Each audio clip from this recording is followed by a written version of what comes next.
Hola, bienvenidos y bienvenidas a Mal de Ojo, el podcast. En esta segunda edición estamos acá con Ricardo Bedoya, yo soy Rodrigo Bedoya y por favor les recordamos que se suscriban al canal de YouTube, que nos sigan en las redes sociales de Mal de Ojo. No les vamos a agradecer mucho eso. Ricardo, ¿qué tal? ¿Cómo estás? ¿Qué tal? ¿Cómo estás?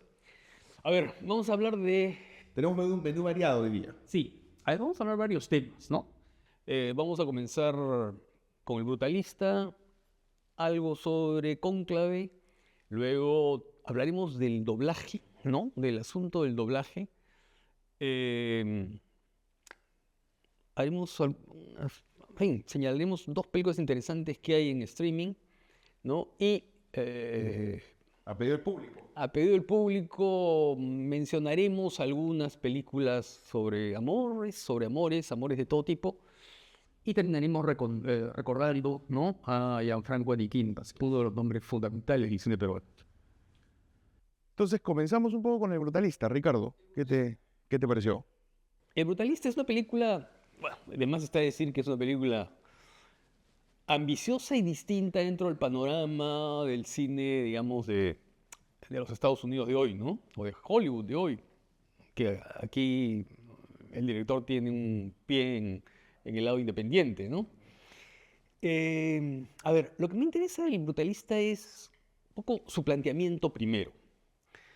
Esta idea, esta crónica, ¿no? Esta crónica de la llegada de un europeo, que en este caso es un húngaro, luego de la experiencia del Holocausto, ¿no?, a los Estados Unidos, para hacer el sueño americano.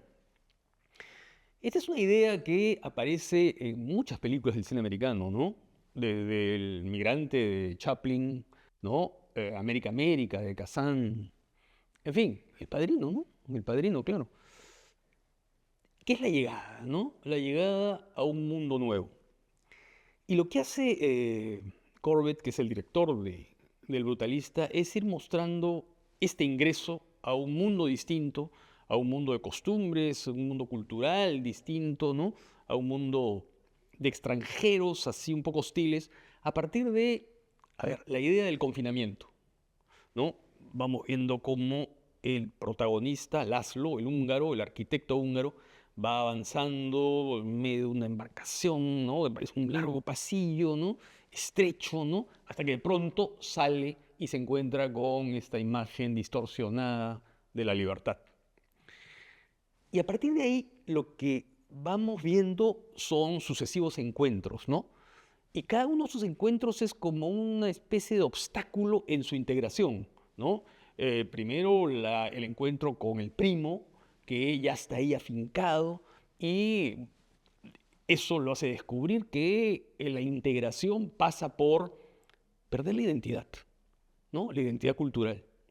Es tratar de hablar como los otros, es tratar de comportarse como los otros, es tener las ambiciones que tienen, ¿no es cierto?, los que hacen fortuna y tienen éxito en los Estados Unidos. Y a partir de ahí, lo que vamos encontrando es sucesivos personajes que van mostrándonos cómo ese encuentro o ese sueño americano va a ser muy complejo y muy complicado para él.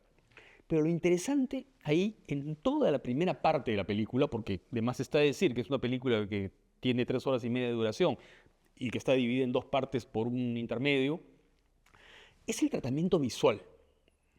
Esta idea de alguien que entra y que busca penetrar en un espacio que es un espacio de confinamiento, ¿no? Y todo eso está trabajado, digamos, a contrapelo de lo que podría ser una película de gran ambición, una épica gigantesca. Está trabajado achatando los espacios, haciendo que los espacios sean no amplios, no mostrando, digamos, la inmensidad del paisaje ni la amplitud de las mansiones, ¿no?, más que en determinados momentos, sino la estrechez, ¿no? Trabajar con focales largas que lo que hacen es borrar los fondos, ¿no?, y mostrar rostros, primeros planos, ¿no?, y toda esta especie de juego de imposibilidades a la que él se ve sometido. Y creo que la secuencia más importante en este sentido es la secuencia de la cena, ¿no? Cuando él, en primer lugar, es rechazado por unos millonarios y luego es aceptado por ellos, ¿no? y sobre todo por el magnate, ¿no? Que le va a encargar una obra arquitectónica. Esa secuencia de la cena es muy importante porque muestra un poco esta especie de ingreso, entre comillas, ¿no? A un mundo de blancos, anglosajones y protestantes, ¿no? En el que se da rienda suelta un poco a todos los prejuicios y a todos los rechazos y a todo el imaginario más o menos, a ver, un imaginario que segrega, ¿no? A pesar de querer acoger, en realidad está segregando al nuevo, al recién llegado, y sobre todo al hombre de talento. Y lo que me hace recordar, claro, esto es evidente, además que Corbett quiere mencionar eso, es un poco la idea de los artistas que llegaron a los Estados Unidos, ¿no? Y que se encontraron con un sistema que de alguna manera les quiso marcar el paso, por más talento y por más fama que hayan tenido en Europa, ¿no? Y además está la idea del virus, ¿no? De ese virus destructivo que el personaje principal, ¿no? Tiene dentro de sí, esta especie de autodestrucción, ¿no? Que se va a encontrar con un terreno que no es el más fértil para liberar su creatividad. Sí, creo que desde que la película comienza con esta imagen de la Estatua de la Libertad distorsionada, un poco lo que te dice es ya, esta no es la historia del migrante de éxito o la historia del migrante que encuentra un espacio, la historia del migrante que se va a acomodar, ¿no? Es una historia de migración compleja, difícil, ¿no? Y un poco a mí lo que me interesa en la película es, de cierta manera, esta dimensión rebelde del personaje principal, que está interpretado por Adrian Brody, ¿no es cierto?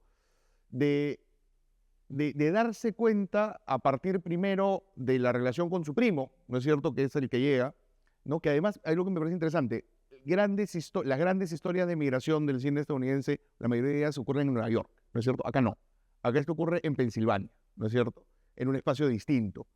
Y el encuentro con el primo que te marca un poco justamente esta idea de la necesidad de la aculturación, ¿no?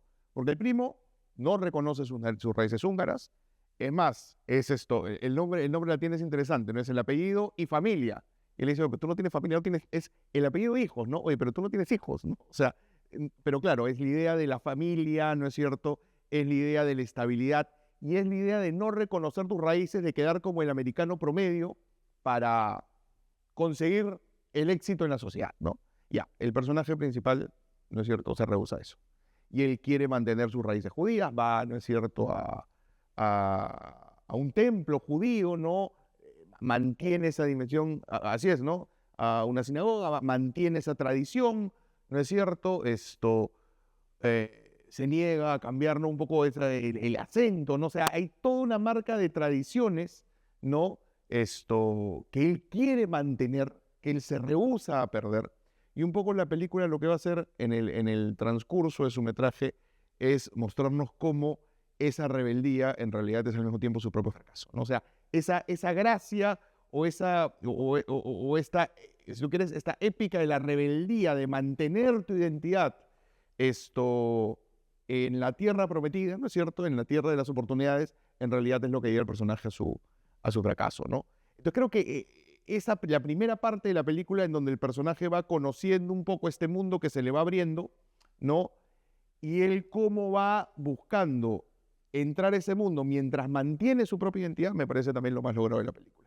Creo que en la segunda parte, cuando quizá la película comienza a enfatizar ciertas cosas, ciertos rasgos de los personajes, la propia dimensión rebelde comienza a ser un poco más explicada, ¿no es cierto? El encuentro con el personaje de Guy Pearce, el personaje de Guy Pearce comienza a mostrar su verdadera personalidad. Como que ahí es donde la película revela un poco sus cartas y creo que es ahí donde pierde, ¿no? Tú hablabas del estilo visual de la película y esta idea de los interiores, ¿no es cierto? De como que la cosa más de la migración entendida como espacios, ¿no es cierto?, más secretos, ¿no? Más clandestinos. Hay un momento en la película que creo que justamente demuestra el cambio de la película en la segunda parte, que es este momento en el cual el hijo del personaje de Pierce lo busca y la cámara de pronto tiene este especie, ¿no?, de traveling, ¿no?, que la cámara se mueve, ¿no es cierto? El personaje grita un poco buscando a su padre, que creo que ahí es donde tú ves cómo quizá la película en esa dimensión más enfática que quiere tener en la segunda parte termina como que siendo, como que no resultando tan bien como la primera, ¿no? Claro. Es interesante eso que tú has dicho de la rebeldía, ¿no? De la rebeldía como aquello que digamos, lo hace de alguna manera tener problemas posteriores, ¿no? No vamos a revelar mucho, pero problemas posteriores. ¿Y qué es la rebeldía de los creadores, no? Es la rebeldía del creador que, digamos, propone ideas que han sido gestadas en su educación europea, porque estaba en el Bauhaus, ¿no? Eh, y que lo llevan a, primero, proponer el minimalismo en la refacción de la biblioteca de esta mansión, ¿no? Y luego el brutalismo, ¿no? A esta idea del estilo brutalista, ¿no? Pero un estilo brutalista que expone, digamos, el concreto en una sociedad en la cual el concreto es fundamental como imaginario de progreso y de creación, ¿no? Pero lo hace a su manera, ¿no?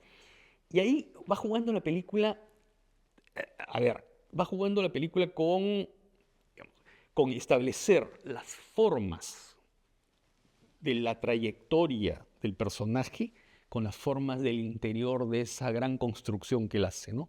Estos pasillos estrechos, estos lugares que parecen conducir a otras partes, ¿no? O a celdas, ¿no?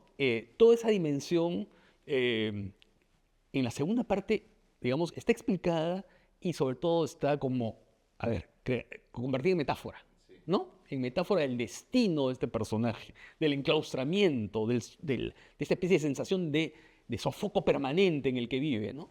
Pero además, ¿no? El talento se convierte en un objeto que tiene que ser poseído, ¿no? Y poseído de la manera más brutal por aquel que tiene los recursos para hacerlo. Y todo el mundo piensa, por ejemplo, no sé, en los grandes creadores, en Orson Welles, digamos. Bueno, el propio Brady Corbett en su discurso de cuando ganó el Globo de Oro habla, ¿no? de que son los directores los que tienen que tener el control final de las películas, ¿no? Entonces, claro, el corte final, ¿no? Y es una reivindicación, ¿no es cierto?, a la creación artística, ¿no? Es la mejor película nominada en Oscar de las que hemos podido ver.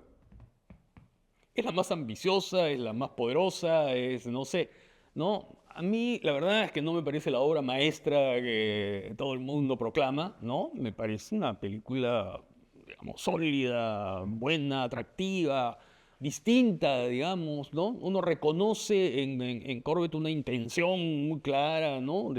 Y quizá Corbett muerde más de lo que puede mascar, ¿no? Pero... Sí, bueno, eso pasa también en algunas de sus películas anteriores, ¿ah? En Vox Lux Pero se agradece la visión, ¿no? Se agradece la... Sí, sí, ¿no? En esta época de trivialidades, de verdad, ¿no? Y de películas estandarizadas, que esta tiene un poder particular, ¿no? Yo creo que esta y Anora, hasta ahora de las que he visto, son las películas mejores de ese grupo. Prefiero El Brutalista, por poco, pero la prefiero. Puede ser. Cónclave. A ver, hay unas cosas viendo Cónclave que me parecen interesantes, ¿no? O sea, hay un discurso que dice el personaje de Ralph Fiennes en la película que es que el pecado que hay que temer es la certeza, ¿no es cierto? Ese es el peor de los pecados, porque la duda es lo que permite la fe. ¿Y qué pasa? Creo que justamente cuando la película juega a no tener certezas y cuando vemos, ¿no es cierto?, las traiciones, los murmullos de pasillo, ¿no es cierto?, los complots entre los curas, eso, las cuchilladas, efectivamente, eso es lo mejor de la película, ¿no es cierto? Claro. Esa dimensión de tensión, esa dimensión de misterio, esa dimensión, ¿no es cierto?, de ver cómo estos hombres de Dios en realidad tienen las envidias y los odios más terrenales y además encerrados con un ambiente externo que es un ambiente externo imprevisible, ¿no? Donde hay bombas, donde parece que el mundo se cae. Bueno, dentro también el mundo está cayendo, ¿no? Pero creo que justamente cuando la película decide tener certezas, es cuando...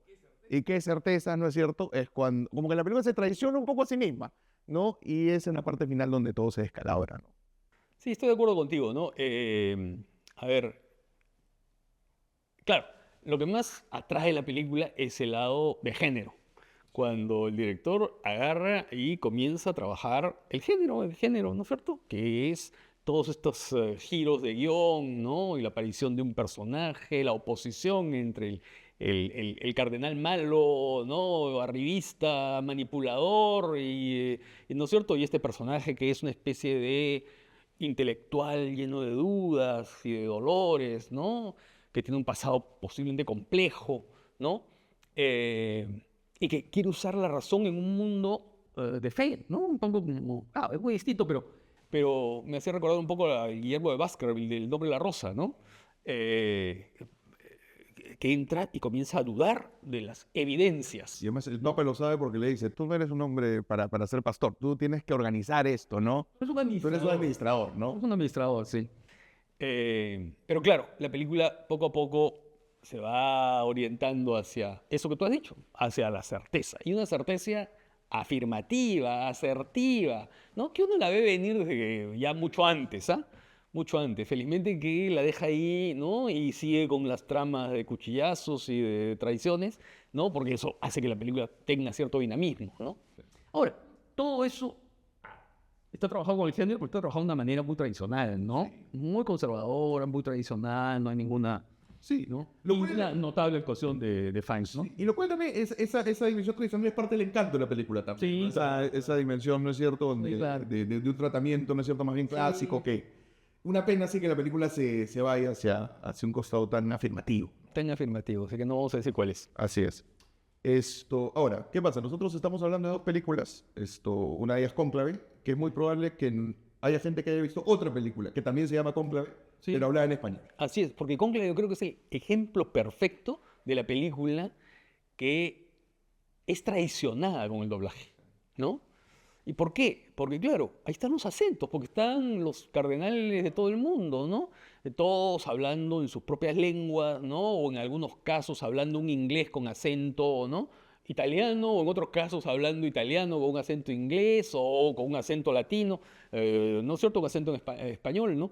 Eh, entonces, claro, uno piensa, yo he visto con subtítulos, ¿no? Sí, yo también. Pero claro, un doblaje lo que hace es uniformar todo, Sí, ¿no? efectivamente. A ver, es interesante el tema del doblaje, ¿no? Porque, a ver, yo tengo muchísimos más años viendo cine que tú, ¿no? Y hasta hace más o menos 20 años, no sé exactamente cuánto, todas las películas que se daban en América Latina, digamos, ya no solamente en el Perú, ¿no es cierto?, eran subtituladas, todas. Solamente venían dobladas las películas para niños, ¿no? Películas de animación, bueno, películas familiares para niños, ¿no? Pero todo lo otro era subtitulado.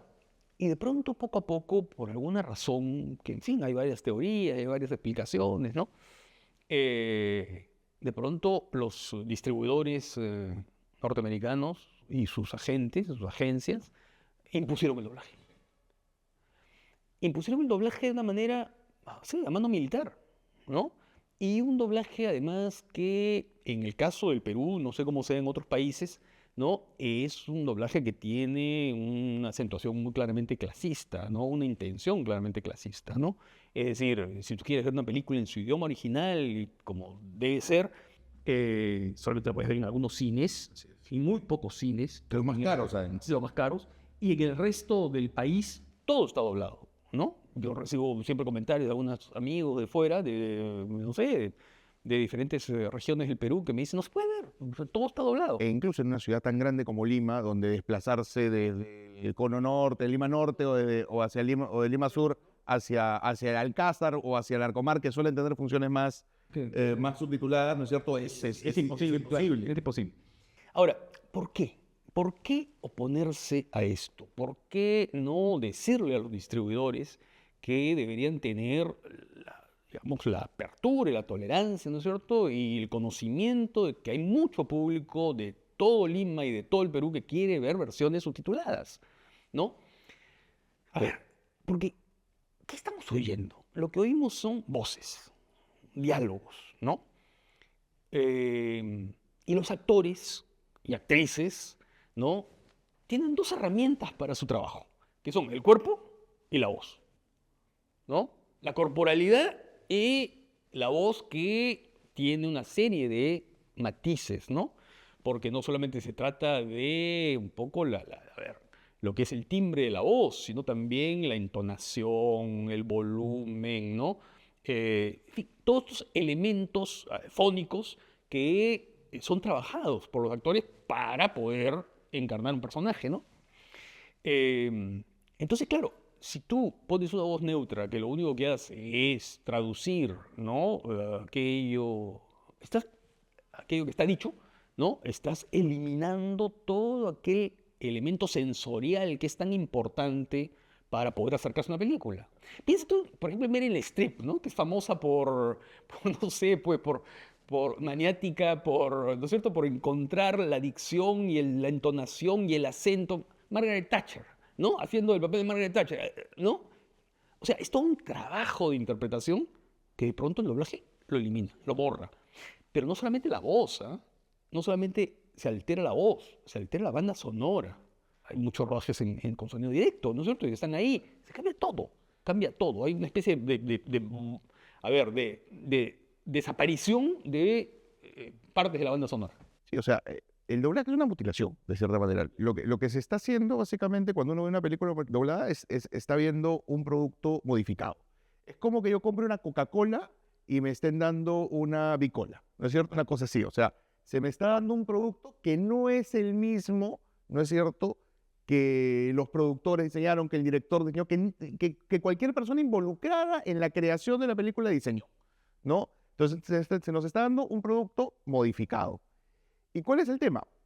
Que, a ver, digamos que uno puede decir, esa es la lógica del mercado, uno puede decir, eso es lo que la gente quiere, lo cual es muy discutible porque, como tú dijiste, esto se impuso en mano militar. O sea, se dijo, esto es lo que hay, vive con eso, ¿no? Así ha sido. Entonces, claro, tú puedes argumentar, bueno, así funciona el mercado ahora. Ok, pero que se le dé la oportunidad a la mayor cantidad de público posible de elegir. Si tú la quieres ver doblada, perfecto, pero que hayan funciones subtituladas. Claro, claro. Y que permita que la gente pueda tener capacidad de elección, que al final del día eso es, dentro de una sociedad liberal, eso es lo que importa, ¿no es cierto? Que tú tengas capacidad de elegir. Y eso es algo que se le ha quitado a las personas y sobre todo a las personas que no tienen plata para desplazarse hacia los cines donde están las películas subtituladas y que no tienen plata para pagar una entrada. Que cuestan más de 30 soles. Así es, ¿no? Entonces, eso es lo terrible del asunto, ¿no? Yo me pregunto, ahora justo escuchando en el podcast La Contra que han multado a Cinépolis por temas de no permitir que se ingrese con alimentos parecidos, ¿no? Bueno, tú que eres abogado, ¿no? Un abogado... ¿O eres abogado? No, acá soy cinéfilo. Un abogado, digamos, osado, no podría decir en Indecopy, oye, esta es una mutilación. O sea, que lo contesten los abogados en ejercicio. Ya, pero ahí va una cosa para un abogado osado. Hay una cosa que yo sí he pensado, ¿no? Por ejemplo, tú vas a una sala y ves un avance, ¿no? Un tráiler subtitulado. Sí. Pero en realidad cuando se estrena la película va a pasarlo doblado. O al revés, te pasan los trailers doblados, ¿no? En las salas en las que sí dan películas subtituladas. En realidad te están dando una publicidad engañosa. Así es. ¿No? Por ahí se puede ir, ¿no? Yo estoy seguro que hay una pelea que darse. De ahí es una pelea que se puede ganar, se puede perder. Pero yo estoy seguro que un abogado osado podría, en Indecopy, intentarlo. A ver, pero para no pensar en la cosa en el pleito y en el lío, ¿no? Yo creo que sería usar el sentido común, ¿no? Que la distribuidora diga, bueno, sí, hay digamos, una demanda, no sé si muy amplia, pero de personas que quieren ver películas.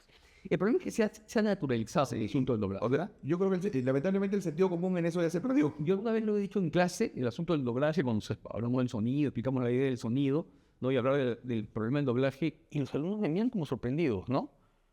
Como diciendo, ¿pero qué le pasa? ¿No? O sea, ¿por qué? ¿No? ¿Qué ocurre? Que se ha naturalizado el asunto. Hay una generación que ya creció con el doblaje. Que ya creció con el doblaje, ya está incorporado, ¿no? Está incorporado. Eso es así. Sí, bueno, veremos qué se puede hacer. Yo sí creo que yo diría que no queda otra más que intentar algún cambio en la vía legal, ¿no? Pero, en fin. Ya, eso es muy complicado. Son cosas muy complicadas, efectivamente.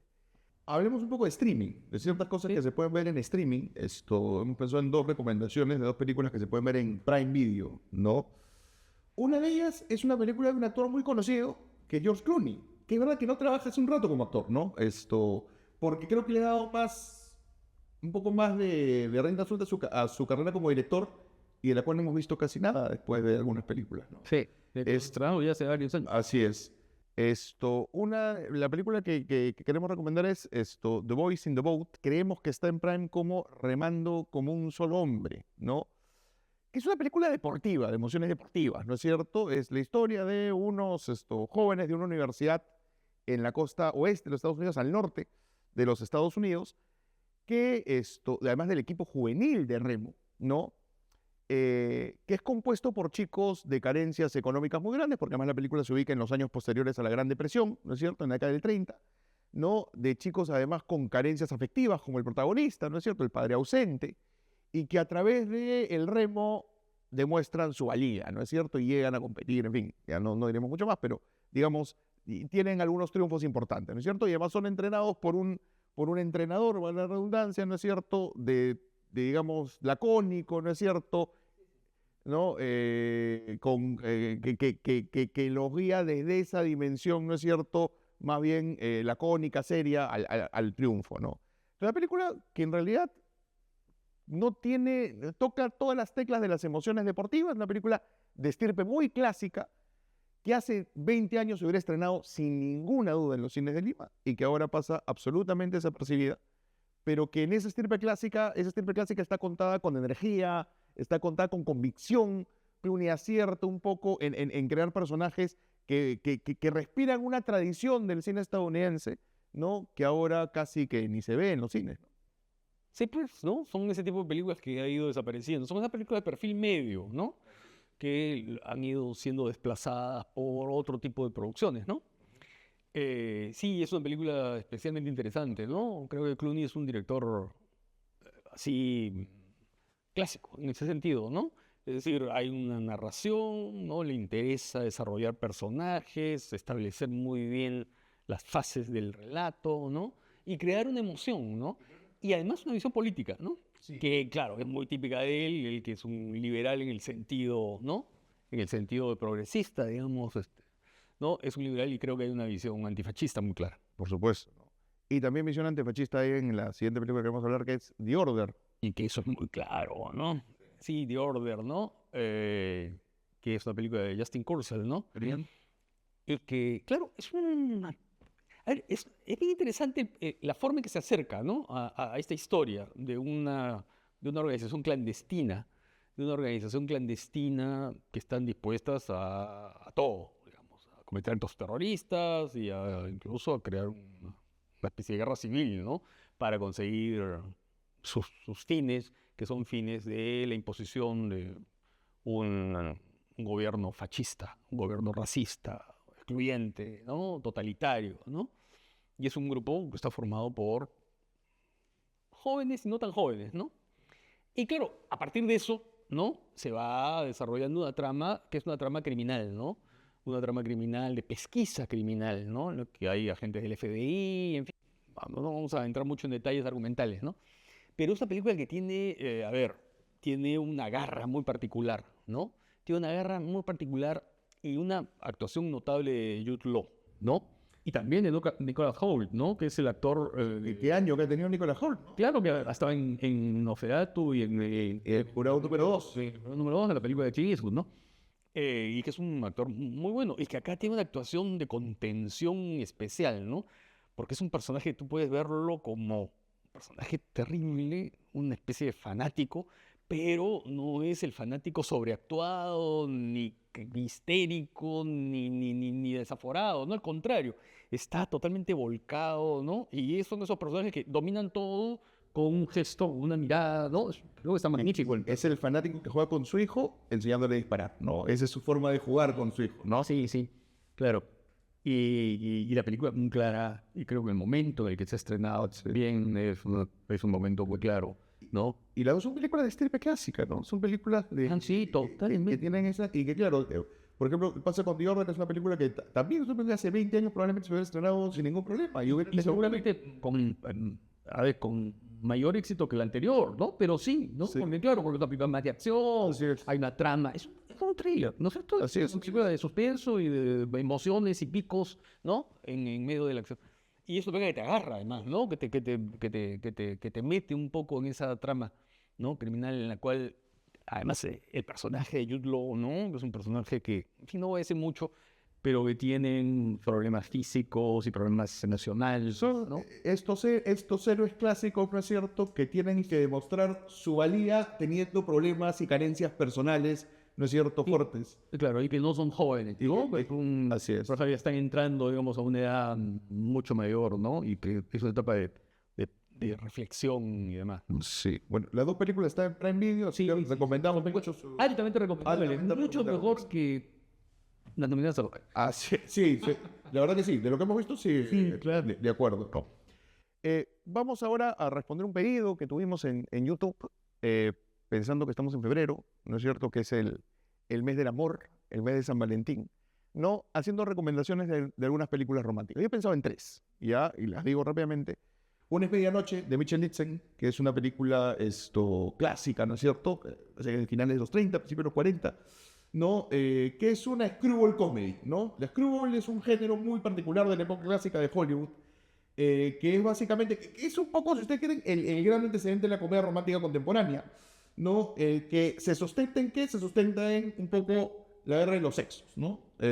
Dos personajes que en un principio se conocen, hombre y mujer, ¿no es cierto? Se conocen, en un principio parece que se odian, no se caen bien y terminan enamorados. Y ese proceso de enamoramiento es absolutamente delirante, es absolutamente desaforado, ¿no es cierto? Es alocado, son comedias absurdas, son comedias en las que los personajes tienen que fingir ser personas que no son. En la película Claudette Colbert es una extraordinaria estafadora, no es alguien que más que estafadora, es sobreviviente, no es alguien que tiene que todo el tiempo fingir lo que no es para salir adelante, y todos los personajes tienen motivaciones ocultas, ¿no?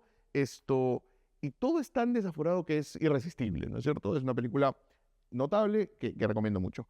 Recomiendo también Strangers When We Meet, de Robert Quine, ¿no es cierto? Eso me lo da. De Richard Quine, perdón, ¿no? Es una película que cuenta la historia de un amor prohibido, ¿no es cierto? Son dos vecinos que se enamoran, y están casados y se enamoran, ¿no? Entonces, claro, es la historia de la infidelidad, de la pasión, y del deseo que no se puede controlar, ¿no es cierto? En medio de toda una serie de convenciones sociales, ¿no? Que impiden que ese amor se desarrolle. Es una película emocionante, y además con una melancolía profunda, ¿no? Muy, muy fuerte. Te estás olvidando de decir que son Kirk Douglas y Kim Novak. Así es, creo que Douglas y Nova que están formidables los dos, ¿no? Y por último quiero recomendar una película cuyo póster está atrás, no sé si se ve, que es La mujer de al lado, de François Truffaut, que es una película de esos amores que hoy se dirían tóxicos, ¿no es cierto?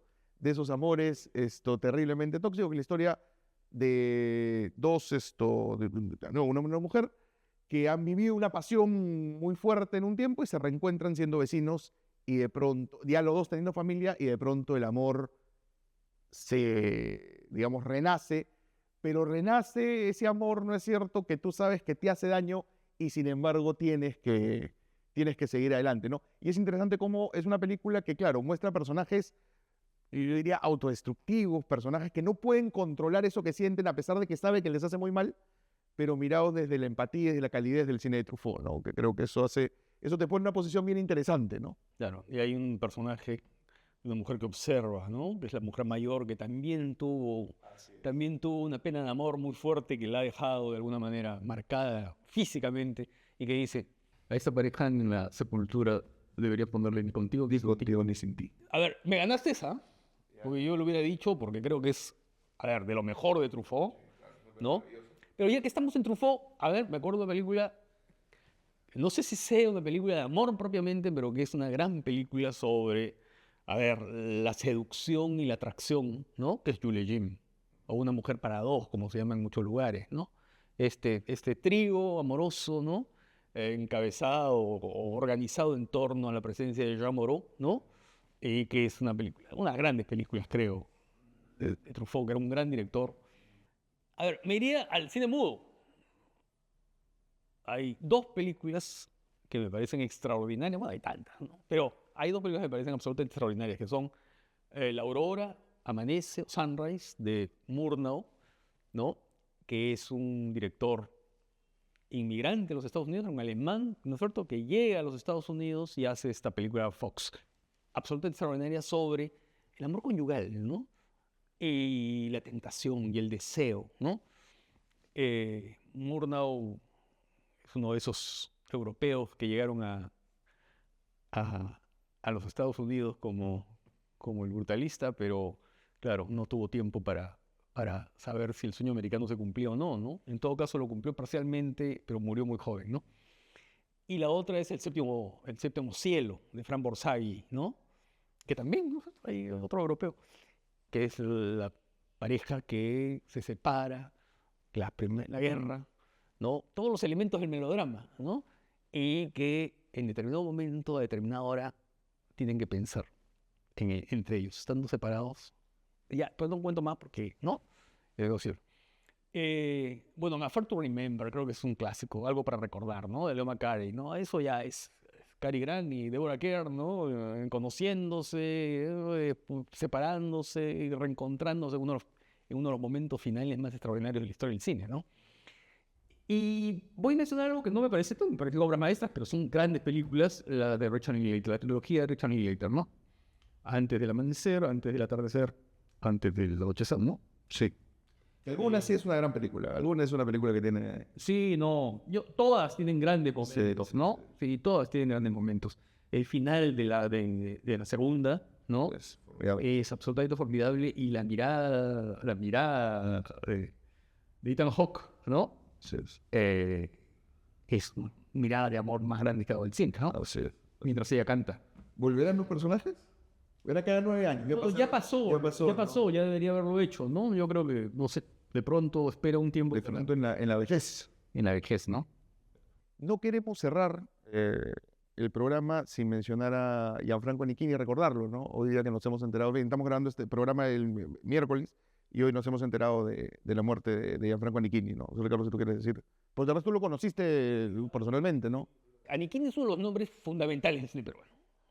De toda la historia del cine peruano. Eso no hay duda.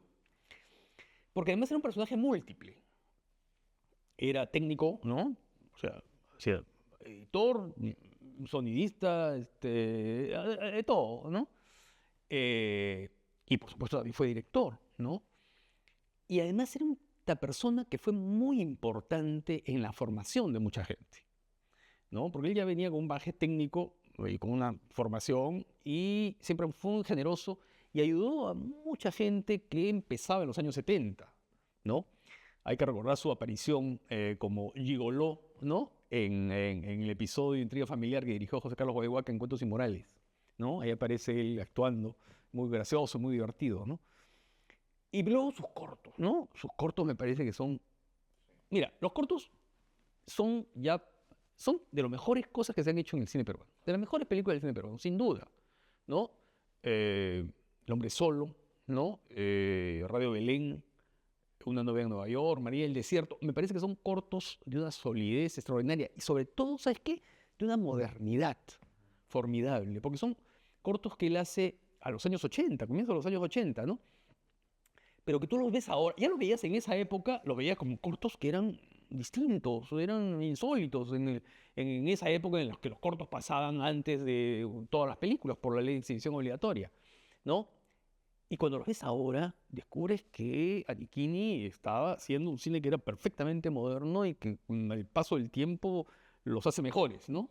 Es lo que se hace ahora, ¿no es cierto? Que es esta especie de encuentro entre aquello que puede ser realista y lo imaginario, y todo se va rompiendo, todo se va entremezclando, y las fronteras entre documental y ficción, por supuesto, se anulan, ¿no? No, creo que Nichini, la figura de Nichini es básica.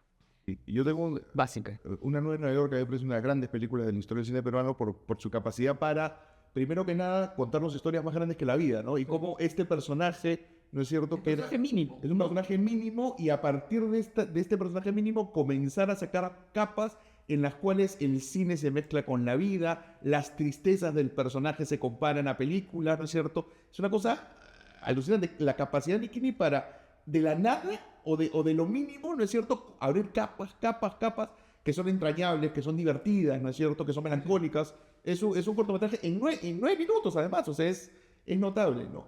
Y hay una cosa, porque Annikini sobre todo, en fin, es reconocido por su trabajo como editor de películas, ¿no? Sí. Y hay una cosa que yo recuerdo mucho que me contó, me parece que fue Daniel Vega, que en El Mudo, la segunda película de los hermanos Vega, ellos no sabían muy bien cómo cerrarla, y en esa película al final hay una especie de entrada a lo fantástico, ¿no?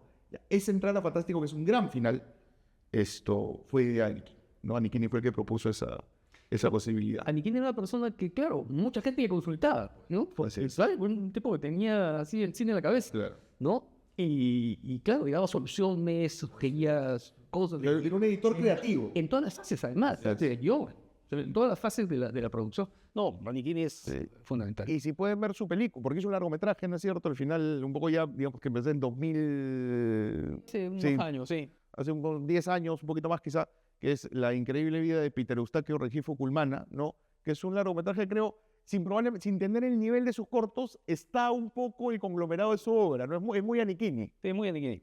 Es muy Annikini. Sí, pues, ¿no? Hay que ver sus cortos, ¿no? Hay que ver, se pueden encontrar, están en YouTube, sí. Tal vez las copias no sean las mejores, pero hay que verlos y creo que es el momento de reconocerlo. Bueno, esto pone punto final al programa de hoy. Ricardo, muchísimas gracias. Y por favor, no se olviden suscribirse al canal de Mal de Ojo. Y nada, hasta la próxima edición. Muchas gracias. Chao.